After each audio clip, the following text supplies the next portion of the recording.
On the way back from Lewis's funeral, my mom told me to start packing. She waited until the day before we left to tell Edie.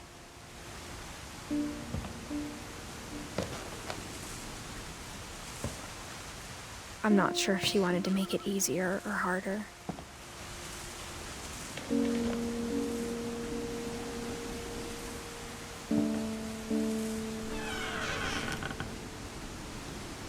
I wish we'd stayed.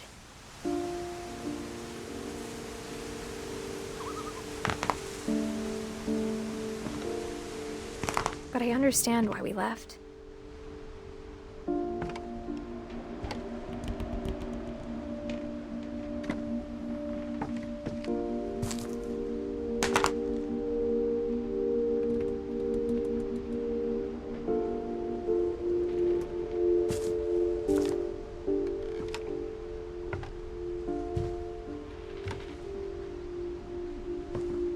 My mom ended up leaving everything behind.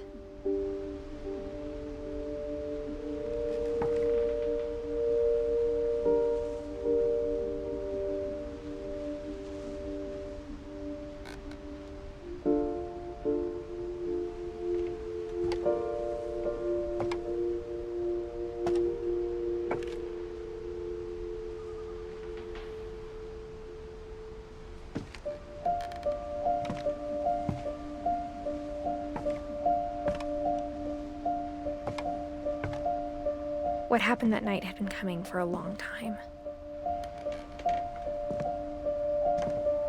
Maybe it should have come sooner.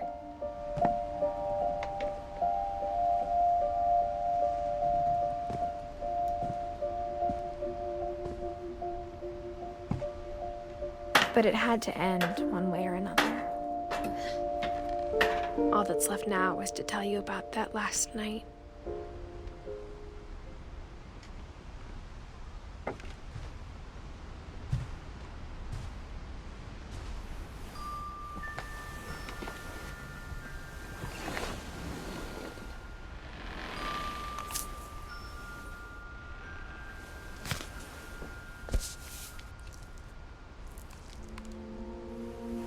That whole last day, Edie just watched us pack and didn't say a word.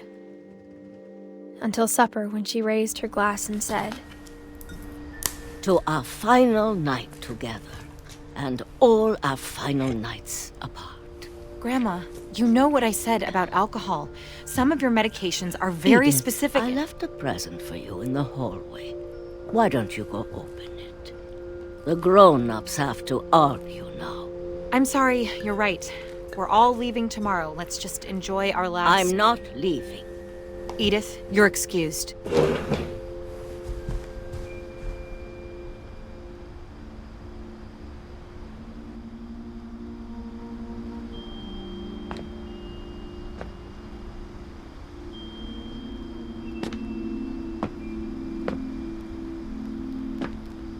The power had been shut off that morning, but Edie always had plenty of candles.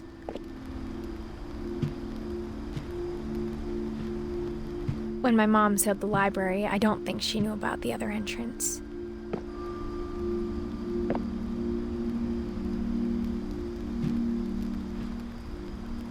Or that Edie had a key to it.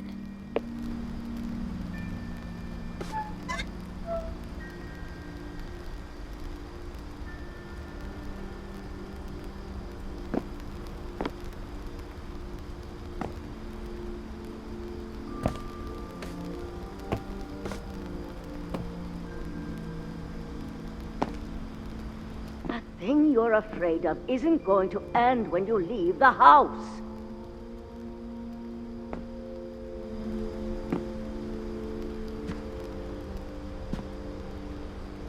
Edith has a right to know these stories. My children are dead because of your stories. I think it's best if Edith and I leave tonight.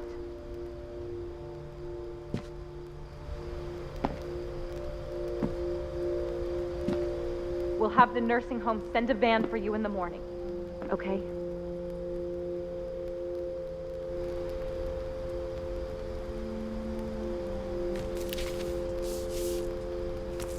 Dear Edith, There's so many stories I wish I could tell you, but there's only time for one. This is about what happened on the night you were born. That night, the tide went way, way out. It was the first and last time I ever saw the old house aground. There'd been an earthquake out in the middle of the ocean. They called it the lowest tide in 1,000 years. God, it smelled awful. You know, I've seen that house every day of my life.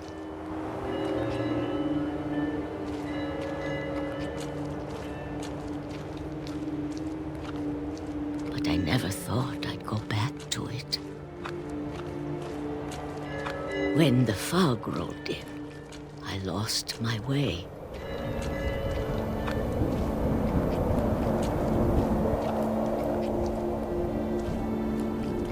I got turned around.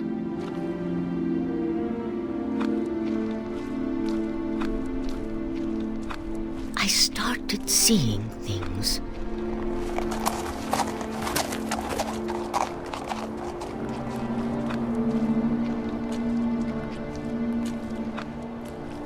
Things I'd forgotten had ever existed.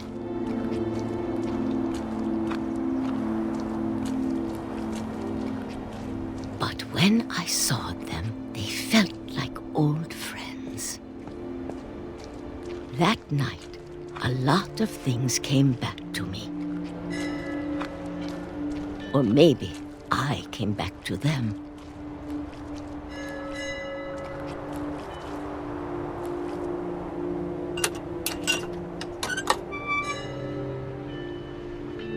Things I can't explain, but that I need you to try and... Edith, what are you doing in here? It's mine. Edith! Mom, you're gonna rip it! Let go! I kicked and screamed, but Mom dragged me to the car.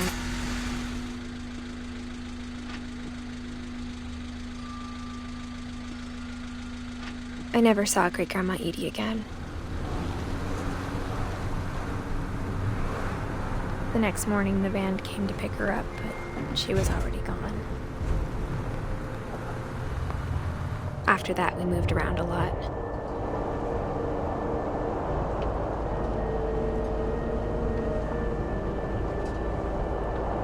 We both tried to make the best of it.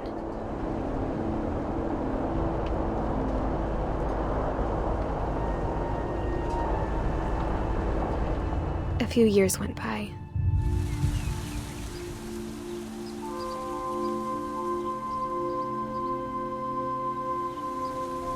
My mom didn't like to talk about it, but she started getting sick a lot. The rest happened pretty quickly.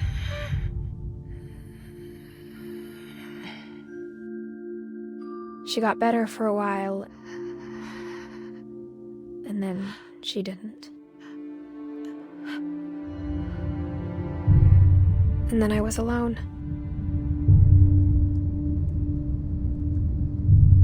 The last Finch left alive.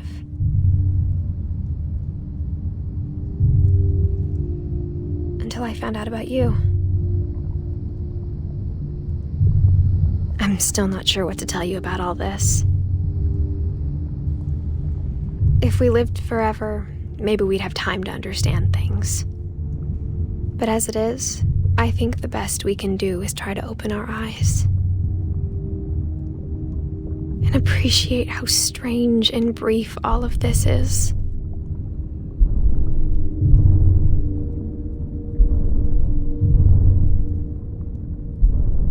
This journal was supposed to be for you. But now I hope you'll never see it. I just want to meet you and tell you all these stories myself. But I guess if you're reading this now, things didn't work out that way.